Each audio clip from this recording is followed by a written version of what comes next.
ইনস্টাগ্রামে তুমি সারাক্ষণ অনলাইনে থাকবে, অথচ কেউ যেন বুঝতে না পারে যে তুমি অনলাইনে রয়েছো। অর্থাৎ ইনস্টাগ্রামে অনলাইনে থেকেও কিভাবে অফলাইন দেখাতে হয়, চলো আজকের এই ভিডিওতে তোমাদেরকে শিখিয়ে দিচ্ছি। তার জন্য সর্বপ্রথম কি করতে হবে, তোমাদেরকে ইনস্টাগ্রাম অ্যাপটাকে ওপেন করতে হবে। ওপেন করলে কিন্তু এরকম ইন্টারফেস পেয়ে যাবে। তো নিচের দিকে কর্নারে দেখো তোমার প্রোফাইল আইকনটা শো করছে, এখানে ক্লিক করবে। ক্লিক করলে কিন্তু একদম ওপরে ডান দিকে 3 লাইন শো করবে কর্নারে, এখানে ক্লিক করবে। আর ক্লিক করলে কিন্তু অনেকগুলো অপশন পেয়ে যাবে। তো কিছুটা নিচের দিকে স্লাইড করে করে যাবে, দেখতে পাবে একটা অপশন রয়েছে যেখানে লেখা রয়েছে মেসেজেস অ্যান্ড স্টোরি রিপ্লাইস। তো এখানে জাস্ট ক্লিক করে দিবে।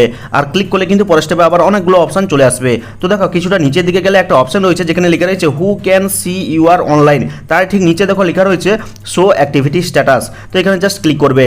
আর ক্লিক করলেই দেখতে পাবে তোমাদের কিন্তু এই শো অ্যাক্টিভিটি স্ট্যাটাস বাটনটা অন করা রয়েছে। তো তুমি যদি চাইছো যে আমি অনলাইনে থাকবো, কেউ যেন সেটা বুঝতে না পারে, তাহলে এই বাটনটাকে জাস্ট অফ করে দিবে। আর অফ করে দিলেই কিন্তু তুমি সারাক্ষণ ইনস্টাগ্রামে থেকেও অন্য কারোর সাথে মেসেজ করো বা কল করো, যাই করো না কেন, অন্য বন্ধুরা কিন্তু বুঝতে পারবে না। তবে হ্যাঁ, এই বাটনটা অফ করে দিলে তোমাকে যেরকম অনলাইনে থাকলেও অফলাইন দেখাবে, ঠিক একইভাবে অন্যান্য বন্ধুরাও অনলাইনে আছে নাকি তুমি কিন্তু সেটা বুঝতে পারবে না।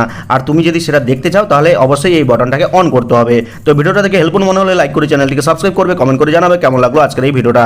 তো দেখা হচ্ছে পরবর্তী কোনো এই ধরনের হেল্পফুল ভিডিওর সাথে।